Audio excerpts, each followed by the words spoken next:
Hello everyone, welcome to my channel. Today I'm at Toronto Auto Brokers for another video, and today I have the iconic V12 Lamborghini that everybody could buy. This is the Lamborghini Aventador LP700-4, and I'm doing an in-depth review of this car. So let's show you guys the car's exterior, interior, show you guys the car's engine, is it practical, and then talk about a little bit of history about Lamborghini. Lamborghini. As you guys know, Lamborghini is an Italian manufacturer that are building sports cars from a long time ago. A very big competitor for Ferrari and Pagani, I would say. But now it's not owned by themselves, it's owned by VW Group. And now Lamborghini and Audi are in the same development. So all the Lamborghinis or Audis are made in the same department. It's organized in the same department, it's assembled in the same department, but it's technically different, technically not. Except the V12 Lamborghini, every Lamborghini is technically Audi. But let's come to actual history. The Aventador first started at 2011. From 2011, this car got discontinued at 2022 because the Revolto came. That's the successor of this car. So this car is no more in the market, that's why the prices are going up. As this is the first generation of the Aventador, because after 2013, a 50th anniversary came in, then the Aventador SV came in, then the S, and then the Aventador SVJ. SVJ is the last model. This is the first model. That's why it has 700 horsepower. It says LP700-4, 700 horsepower, four-wheel drive. Just look at this car. It looks so nice. And Lamborghini V12 doors obviously go up. Let's start by showing you guys the front first. I'm going to show you guys the front first and then turn on the lights later because this V12 screams. So you have openings on both of the sides so air can pass through. You have 4 parking sensors at the front. The splitter is in satin black at the center, so it's a very good contrast. You have the Lamborghini badge at the front too. Overall, I have nothing to say. It's just so good looking from the front end. Now I'm going to get inside, turn on the full headlights on. So let's close the passenger side door. And yeah, Lamborghini Aventador doors, it has a squeaky, like it's like a little weird sound that it comes, but apparently this car doesn't have it, so it's maintained good. Here we get inside, and let's turn the car on. So foot on the brake, pressing the start button, get ready for this V12 to scream. And there the car turns on. First of all, I'm gonna get the wheels straight, and then let's turn the lights on. So this is with the parking light, this is with the headlight, this is with the car's high beam, this is without the high beam. This is with the hazards. And now I'm gonna come outside. I'm gonna turn the car off, and then I'm gonna put the car on ignition and come outside because this car is way too loud. And with the V12 screaming, you guys can listen to me. So, as you look at the front, as it's an Aventador, that's why it has the Y-style daytime running lights with your hazards. And this is your headlight washer that's contrasting in black. That's your projector setup, and it has a very nice shade too on the top. As it's a North American spec car, it's obviously got the side reflector. But if you get up, look at the hood. It has very good vents, rain sensing wipers. The front of this car looks amazing. My opinion, I don't like Lamborghinis. I like Ferraris because those have a little bit of more history and I care about history a lot. But as it's a Aventador, I have to give it respect. For the practicality of the car, and yeah, the doors go up. I don't know how many times I have to open the door because I'm just showing you guys the doors. So let's open the front, the frunk, because the trunk's in the front. So I'm just gonna move the T and put it in the F. So when you open the car's frunk, you have almost 250 liters of storage. That's a lot for a 2-door supercar. That's way more than its competitors. And the Lamborghini Aventador doesn't have a lot. So let's close the hood, the frunk, and then let's just tap it in. That's pretty much it for the front. Now let me show you the car's side profile. Now we are at the side profile of the Aventador. Look at how beautiful it looks from the side. But let's not get carried away. Let's look at the wheels. Front wheels are 255 30 ZR20s. You have carbon ceramic brakes at the front, and the thickness of the front disc are 15.7 inches with adaptive suspension. You have the reflector, obviously it's American and North American cars would have it. If you get up from there, the exterior mirror is very simple, it's just on the door. Aerodynamic, no type of hazard light or anything, but the A-pillar is free and the main window is free too. If you look at the car's side profile, the door kind of goes in for making room so it can ventilate the engine, and the radiator can be on the sides. This is in gloss black too for the contrast for the front end. It says LP700-4, so letting you know this is the first generation of the Aventador, and it overall looks so good, to be honest. If I look at the front wheels and the rear wheels, as it's a all-wheel drive car, but it's a rear biased. So the rear wheels are 255/25 ZR21s. Discs are same size, but the brakes are smaller, and it has a connected suspension instead of individual dampers. You have the rear reflector light too. Just look at the car's side, it looks so nice. Now let's check out the car's fuel tank.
So let me show you the fuel tank of the car now. So for opening the fuel tank, if you just press this button, it opens up, and the car obviously needs to be unlocked. And the Aventador has this silver cap on top of it. It says Lamborghini right there, and all Aventadors do. It's pretty nice. These small details help the car look much more nicer and it feels like a premium car. Let's go to the rear now, because the Aventador is a very good looking car from the front and from the back. Let's start from the bottom and then slowly go up. You can see how aggressive the diffuser is. The diffuser's exterior color and the diffuser are in different color. This black accent matches the rear and the front splitter of the car. You can see the exhaust is at the center. This car actually has a exhaust system. That's why it's much more louder, and it's Valvetronic. You have some open vents here, so the hot air from the exhaust manifold can come outside and get the car cooling, because the Aventador Aventador's most popular problem is it gets overheated because it's such a big car, and especially this biggest problem comes in the Middle East. Like not in Canada, America, but it's there. You have 4 parking sensors at the back. You have Lamborghini written on the top. You have your reversing camera there with your number plate slot. You have the spoiler that goes up and down, where you have your upper stop brake light.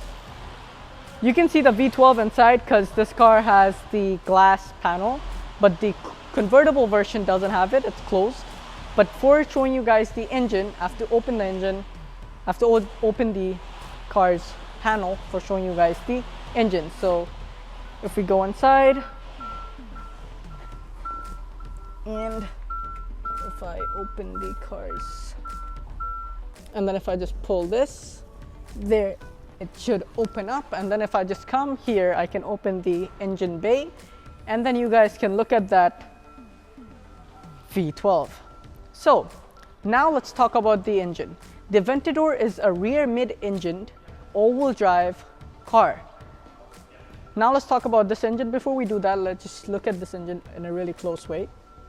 This is your V12. It's at the center. It's not placed at the right position.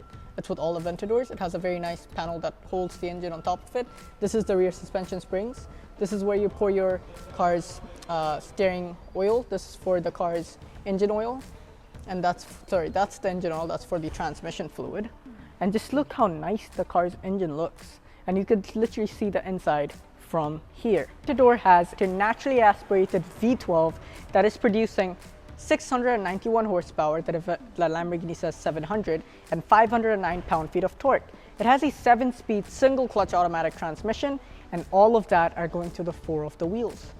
Pretty cool, pretty nice. Let's close the engine bay so we could look at the car's inside. So let's just get it closer and then just press this button. There it goes in. We're pretty much done with the exterior. Let's look at the car's interior. It's actually a little hard to get inside this car if you were a little more wider than me or taller than me, but as I am perfect size, I would say, it's not that bad to get inside.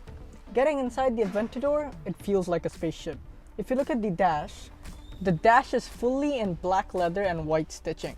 You have your airbag here, it says airbag 2, and overall the dash is in fully leather. You have Lamborghini written right there, and that's fully in metal. You have a lockable glove box with decent amount of room in there, and then you have the AC vent on the other side. After we come from the dash, we're going to come to the seats. Seats are very buckety. You have Lamborghini embossed on the headrest. That's what I like, and I like the contrast with this cream and black with the white stitching. But it's very buckety and it's actually comfortable at the same time. Like, you can't drive this car for like 5-6 hours straight, obviously, but it's okay for a 1-2 hour drive. It's very okay-ish as I'm looking at it right now. You guys can wonder what this is. This is actually for opening the door. So if you just push this and pull this, it's going to open the door when you close it. So that's the button. Now if you come to the center console, first of all, if you look back here, you have a little cigarette lighter with a little bit of room for, I think, putting your headphones on, I guess. It's very nice. Comes all the way here. This is for your reverse manual mode, and this is for your parking brake. Then you have the buttons on the top. You have your shortcut buttons for your infotainment on both sides. This is for controlling the infotainment. This is a red cover that's covering the engine start stop. So for starting the car, you just lift this up and then you press the button. You have the drive modes, so you have 3 drive modes: Strada, Sport, Corsa. These are for your climate controls. These are your window controls, traction control for your front lift, hazards and parking sensors off. You have 2 AC vents at the front as well. Now I'm going to show you the car's infotainment system, but before that, let me show you the headliner, because it's fully in leather, and this is the coupe version, and you have vanity mirrors that are not that big of a size, but it has very nice mirrors on them. You have light placements, that's right here, and you can press this, so whenever the door is open, the light's going to automatically turn on. But now I'm going to show you the car's infotainment system. So for showing you guys the infotainment system, I have to turn the car on. Before I turn the car on, I would say this is a car from 2012. So it has a decently modern infotainment system because the Aventador was started in 2012. Lift this up, foot on the brake, and there the car turns on. So this V12, it's really loud. So that's why I didn't turn the car on when I was showing you guys the exterior. But let's show you the infotainment system. Infotainment system is pretty nice, pretty basic. You have Bluetooth, but you don't have Apple CarPlay and Android Auto. You just have radio and Bluetooth, I would say. And then these controls. So if I want to control the mirror, I could just pull this and my window's gonna go up. Same is going to happen for the passenger side. And then the insulation is so good that no sound's gonna come inside. It's a Lamborghini, come on. And then if you look at these controls, these light up too, and these are for your car's climate, and then everything comes here with the temperature too.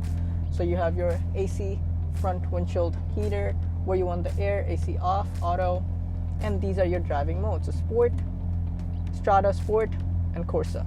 So you have 3 different type of modes on this car. It's overall pretty nice. It's cool looking. If you come to the steering wheel is very aggressive, but it is manually tilt and telescopic. So there is a button here. If I just lift that, it's going to unlock it, and then I can move it around. It's just telescopic too, guys, not even tilt. And then I'm going to put that back closed. You have some buttons here for your volume and your voice command, and you have some buttons here for toggling through that window. Now I'm going to show you the car's instrument cluster. So before I turn the car on, you can see how nice the instrument cluster looks.